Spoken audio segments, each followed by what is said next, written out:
বিয়ে হয়ে গেলে বাবার সম্পত্তি মেয়েরা পাবে, কি বলছে আইন?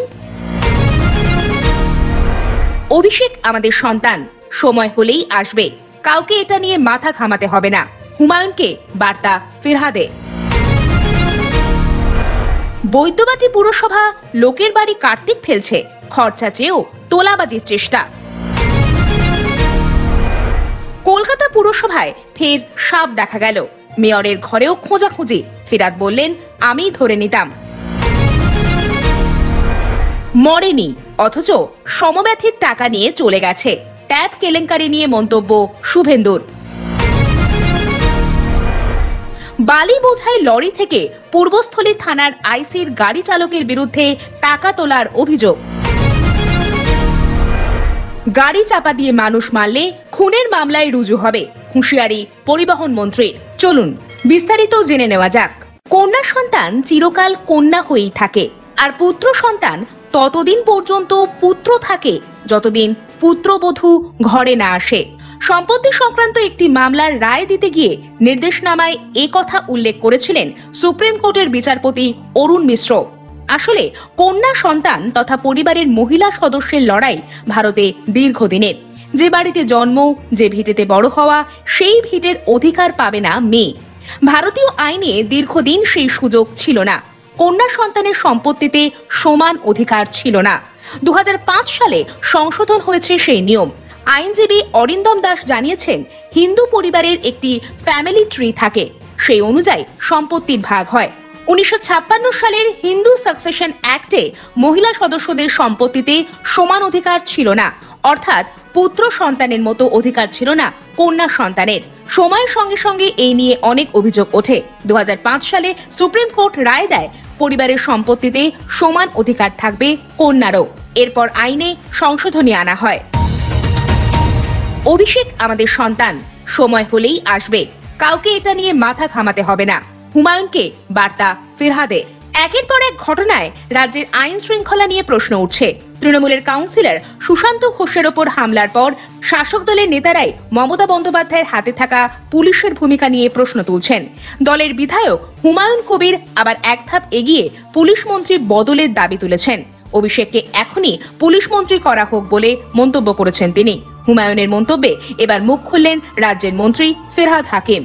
অভিষেক সঠিক সময় দায়িত্ব হাতে নেবেন, সে নিয়ে কাউকে মাথা ঘামাতে হবে না বলে কড়া বার্তা দিলেন তিনি। একই সুর ধরা পড়েছে রাজ্যের মন্ত্রী শোভনদেব চট্টোপাধ্যায়ের কথাতেও।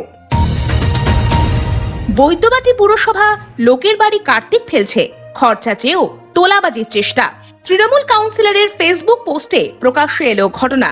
কাউন্সিলর প্যাডে কার্তিক ফেলার খরচ চেয়ে চিঠি দিয়ে বিতর্কে চুপ কাউন্সিলর। চেয়ারম্যান বিধায়ক বললেন, এটা ঠিক হয়নি। বিজেপির দাবি, কাউন্সিলর প্যাডের গুরুত্ব এরা বোঝে না, কার্তিক ফেলেও তোলাবাজি করছে। আজ বিরসা মুন্ডার 150তম জন্মবার্ষিকী। বিরসা মুন্ডার জন্মদিন উপলক্ষে ধুমধাম করে অনুষ্ঠান হয় পোলবা দাঁতপুর ব্লকের কৃষি খামার প্রাঙ্গণে। অনুষ্ঠানে উপস্থিত হন রচনা বন্দ্যোপাধ্যায়। এদিন আদিবাসী মহিলাদের সঙ্গে হাতে হাত ধরে বাজনার তালে নৃত্যে মেতে ওঠেন হুগলির সাংসদ। এই দিন অন্যান্যদের মধ্যে উপস্থিত ছিলেন সাংসদ মিতালি বাগ, বিধায়ক অসীমা পাত্র, জেলা শাসক Mukta Arya, Chandannagar police commissioner Amit P Javalgi, গ্রামীণ পুলিশ সুপার কামনাশী সেন সহ জেলার আরও আধিকারিকরা। কলকাতা পুরসভায় ফের সাপ দেখা গেল, মেয়রের ঘরেও খোঁজাখুঁজি। ফিরহাদ বললেন, আমি ধরে নিতাম। ফের কলকাতা পুরসভায় সাপের দেখা মিলল। পুরসভার দোতলায় ক্লাব রুমের বাইরে বারান্দায় দেখা মিলল সাপের। একদিন আগেই ডেপুটি মেয়রের ঘরে সাপকে ঘোরাফেরা করতে দেখা যায়। বারবার সাপের দেখা পেয়ে আতঙ্কিত পুরসভার কর্মীরা।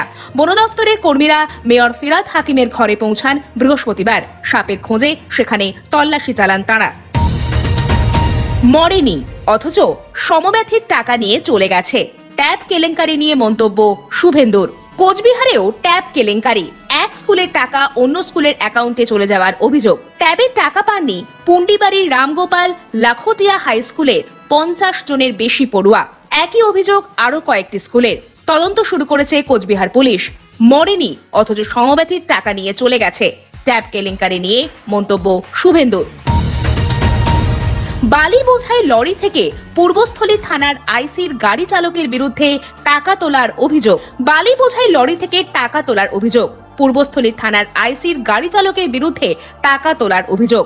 পূর্বস্থলী থানার আইসির গাড়ি চালককে হাতে নাতে ধরে পুলিশের হাতে তুলে দিলেন পূর্বস্থলী উত্তরের তৃণমূল বিধায়ক। আটক গাড়ি চালক, তদন্ত শুরু। রিপোর্ট পাওয়ার পর আইনি ব্যবস্থা জানালেন পুলিশ সুপার। গাড়ি চাপা দিয়ে মানুষ মারলে খুনের মামলায় রুজু হবে, হুঁশিয়ারি পরিবহন মন্ত্রীর। কলকাতায় আর রেশারেশি করে বাস চালাতে দেওয়া হবে না, যান শাসনের চেষ্টায় অবশেষে প্রশাসন। গাড়ি চাপা দিয়ে মানুষ মারলে খুনের মামলায় রুজু হবে। নগরোন্নয়ন ভবনে উচ্চ পর্যায়ের বৈঠকের পর হুঁশিয়ারি দিয়েছেন পরিবহন মন্ত্রী। পরপর পথ দুর্ঘটনা, মৃত্যু, মুখ্যমন্ত্রীর নির্দেশে বৈঠকে ফেরহাদ হাকিম ও স্নেহাশিস চক্রবর্তী। সল্টলেকে নগরায়ণ ভবনে বৈঠকে পুর ও নগরায়ণ মন্ত্রী ও পরিবহন মন্ত্রী। বৈঠকে রয়েছেন কলকাতার পুলিশ কমিশনার, বিধাননগরের police commissioner, DGP Rajeev Kumar. বৈঠকে যোগ দিয়েছেন বাস মালিক সংগঠনের সদস্যরা। আজকের খবর এই পর্যন্তই। ধন্যবাদ এতক্ষণ আমাদের সঙ্গে থাকার জন্য।